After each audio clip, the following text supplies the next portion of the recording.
اس اجلاس کو ٹالنے کی حکومت نے پوری کوشش کی. پیپلز پارٹی کو یہاں تک دھمکی نہیں دینا پڑی کہ ہم حکومت سے نکل جائیں گے. وفاق نے اپنے بارے میں یہ تاثر کیوں پیدا کر لیا کہ جناب ہم جو چاہتے ہیں کر سکتے ہیں.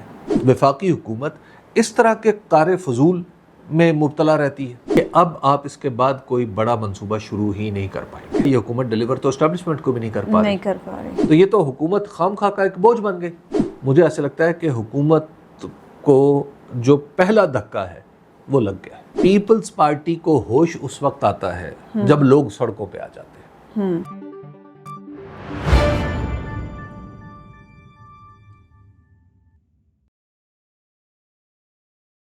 السلام علیکم، میں ہوں عظمیٰ نعمان. حبیب اکرم صاحب میرے ساتھ موجود ہیں. حبیب صاحب، مشترکہ مفادات کونسل کے اجلاس میں گزشتہ روز یہ فیصلہ ہوا کہ نئی نہروں کی تعمیر روک دی جائے اور صوبوں میں اتفاق رائے کے لیے کمیٹی قائم کی جائے. کیا نہروں کا یہ معاملہ ونس فار آل سیٹل ہو گیا؟ ایک تو یہ ہے کہ وہ بعد از خرابی بسیار یہ معاملہ ہوا ہے کہ یہاں تک بات پہنچی کہ جو مشترکہ مفادات کونسل کا اجلاس ہو سکے.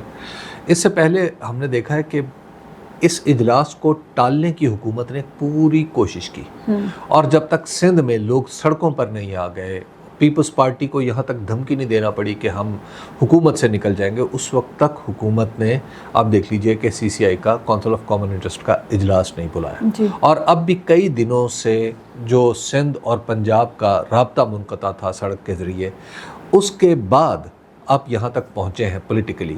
تو مجھے اب میرے ذہن میں یہ سوال اٹھتا ہے کہ یہ پہلے کیوں نہیں ہو گیا؟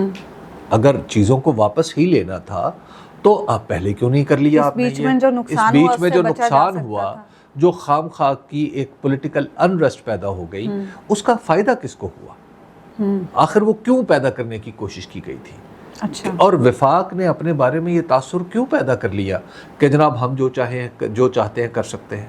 اور پھر نہروں کا منصوبہ تھا، اتنا بڑا منصوبہ تھا، تو اس منصوبے کے لیے جو کاغذات تیار کیے گئے، ارسا کا سرٹیفکیٹ، PC1 وغیرہ وغیرہ، جو کچھ بھی تیار کیا گیا تھا، وہ اب اس کی محنت جو ہے وہ کس کے کھاتے میں گئی جو ضائع ہو گئی؟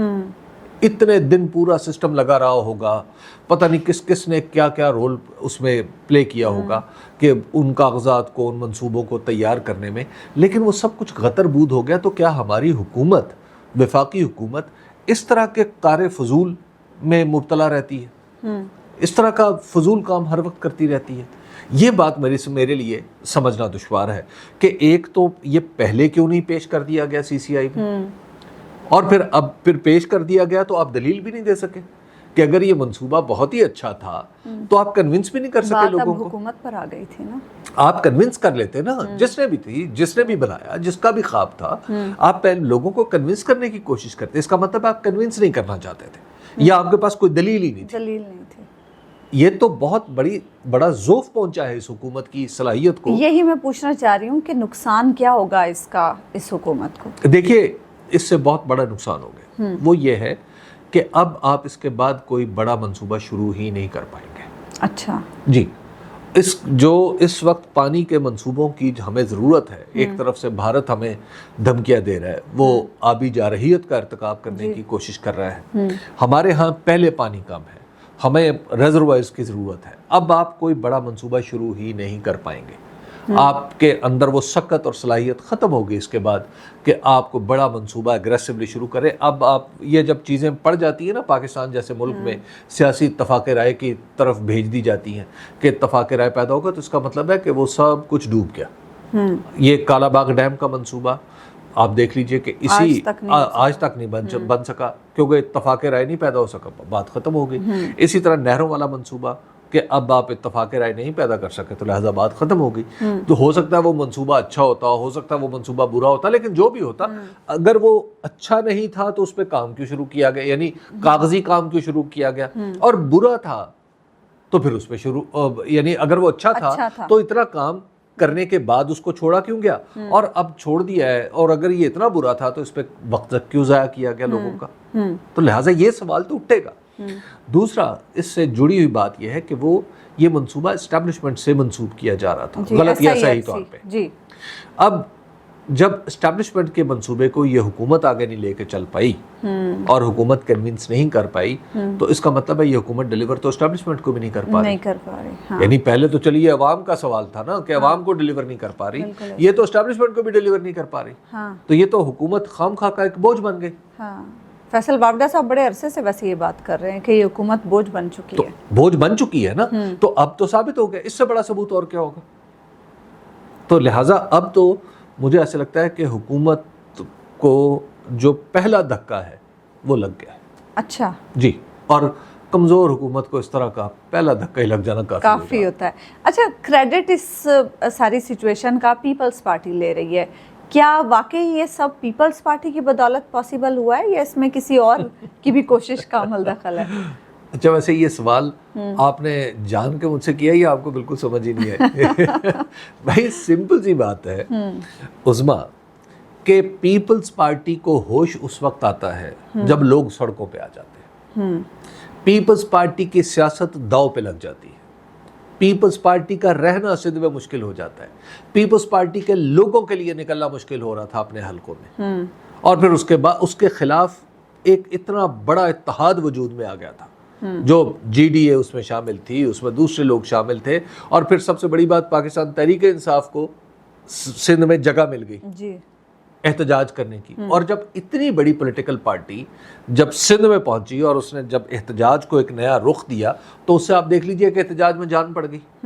پی ٹی آئی کی شمولیت سے پہلے بھی احتجاج ہو رہا تھا, لیکن پی ٹی آئی نے جب اس معاملے پر سندھ کے لوگوں کو سپورٹ کرنا شروع کیا تو اب احتجاج دیکھیے کتنے بڑے بڑے ہو گئے. اور پھر پیپلز پارٹی کچھ نہیں کر پائی, نہ روک پا رہی تھی نہ برداشت کر پا رہی تھی. تو الٹیمیٹلی پھر یہ ہوا, اور اب یہ آپ یوں کہیے کہ یہ ایک اپوزیشن کی جیت ہے. یہ پی ٹی آئی کا اس میں بہت بڑا کریڈٹ ہے, پیپلز پارٹی کا نسبتاً کم ہے. اس کا مطلب ہے جو عمر ایوب صاحب کہہ رہے ہیں کہ اس سارے معاملے میں مرکزی کردار تحریک انصاف کا رہا ہے, وہ ٹھیک کہہ رہے ہیں. کسی درجے میں یہ بات درست ہے, مکمل طور پہ نہیں ہے کہ صرف پی ٹی آئی کے کھاتے میں سب کچھ ڈال دیا جائے.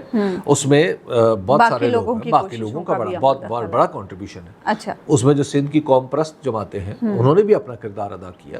تو لہٰذا یہ پیپلز پارٹی کے خلاف ایک بہت بڑا اتحاد مستقبل میں بھی بن جائے گا, کیونکہ اتحاد کو پہلی دفعہ کسی ایک نقطے پر آنے میں دیر لگتی ہے. اس پہ سندھ میں آ گیا ہے, تو لہٰذا پیپلز پارٹی کے لیے آگے راستے ذرا مشکل ہو جائیں گے. اچھا حبیب صاحب, ایک اور بھی اہم معاملہ ہے پاکستان پیپلز پارٹی سے جڑا. 12 اپریل کو پاکستان پیپلز پارٹی نے اپنے انٹرا پارٹی الیکشن کروائے جس میں بلاول بھٹو بلا مقابلہ چیئرمین منتخب ہوئے, جو ان کے سیکرٹری جنرل ہیں وہ بھی بلا مقابلہ منتخب ہوئے, پھر جو ان کے سیکرٹری اطلاعات ہیں وہ بھی بلا مقابلہ منتخب ہوئے, اور کل الیکشن کمیشن نے اس حوالے سے ان کے انٹرا پارٹی الیکشنز کو تسلیم کرتے ہوئے نوٹیفیکیشن بھی جاری کر دیا. آپ کو کس بات پہ اعتراض ہے؟ بلاول بھٹو زرداری صاحب کے چیئرمین منتخب ہونے پہ اعتراض ہے یا الیکشن کمیشن پہ؟ نہیں, میں تو یہ جاننا چاہتی ہوں کہ ایک پارٹی جب 2 بار اپنے انٹرا پارٹی الیکشنز کرواتی ہے, اس پہ الیکشن یعنی پی ٹی آئی, تو اس پہ الیکشن کمیشن کی جانب سے بار بار اعتراضات آتے ہیں اور کئی طرح کے اعتراضات آتے ہیں. اور ایک دوسری پارٹی جو اس وقت حکومت کا حصہ بھی ہے, وہ جب اپنے الیکشنز کرواتی ہے تو اس پر کسی قسم کا کوئی اعتراض نہیں آتا اور بڑے آرام سے اس کا الیکشن مان لیا جاتا ہے. عظما, پاکستان میں اس وقت پی ٹی آئی کے لیے قوانین نہیں ہیں. ہر وہ یعنی جو کوئی تعزیر ہو سکتی ہے وہ تو پی ٹی آئی کے لیے ہے, لیکن جو سہولت ہے وہ پی ٹی آئی کے لیے نہیں ہے. آپ اس وقت پورے پاکستان میں تحریک انصاف کے نام پہ ایک بجلی کا کنیکشن لگوا کے دکھا دیں, میں مان جاؤں آپ کو. ہاں, تحریک انصاف کے خلاف بجلی چوری کا مقدمہ کروانا ہو تو یوں ہو جائے گا. اچھا, آپ تحریک انصاف کے نام پہ ڈاک خانے سے ایک لفافہ لے کے دکھا دیں. ہاں, تحریک انصاف کے اوپر ڈاک خانے کا مقدمہ بھی رہ گیا ہے, وہ بھی کسی وقت بن جائے گا, اور عین ممکن ہے بن چکا ہو. اب دیکھیے, تحریک انصاف کا جو معاملہ ہے اس نے تو ہمارے پورے نظام انصاف کے اوپر سوالیہ نشان کھڑے کر دیے ہیں. اب جب تحریک انصاف کے جو مطلب آپ دیکھیے نا کہ اس کے جو عمران خان صاحب جو اس کے لیڈر ہیں, اب ٹی وی انہیں لکھتا بانی, جی, آپ ان کا نام لینے کی ہمت نہیں کر پاتے. آپ ان کو یعنی اصلاً اس تحریک انصاف کے چیئرمین عمران خان صاحب ہیں، لیکن انہوں نے پہلے نااہل کیا، پھر اس پارٹی سے دنیا میں ایک عجیب و غریب معاملہ ہوا کہ اس پارٹی سے آپ نے اس کا انتخابی نشان بھی لے لیا، اور اب آپ کہہ رہے ہیں پاکستان تحریک انصاف ایگزسٹ ہی نہیں کرتی۔ بھائی پاکستان تحریک انصاف ایگزسٹ نہیں کرتی، یعنی پریکٹیکلی تو الیکشن کمیشن اسی طرف جا رہا ہے نا، اگر اس لائن آف آرگومنٹ کو مانا جائے کہ بھائی آپ تحریک انصاف ایگزسٹ ہی نہیں کرتی۔ تو ایک تو یہ بات ہے ہمارے الیکشن کمیشن کے سمجھنے کی کہ دنیا میں جو پولیٹیکل پارٹیاں ہوتی ہیں وہ الیکشن کمیشن کی محتاج نہیں ہوتی، وہ الیکشن کمیشن کے رجسٹریشن کی محتاج نہیں ہوتی، اور پی ٹی آئی نے یہ ثابت کر دیا ہے کہ اس نے آزاد امیدوار بھی کھڑے کر کے اور طرح طرح کے انتخابی نشانات پر الیکشن لڑ کے جیتا ہے۔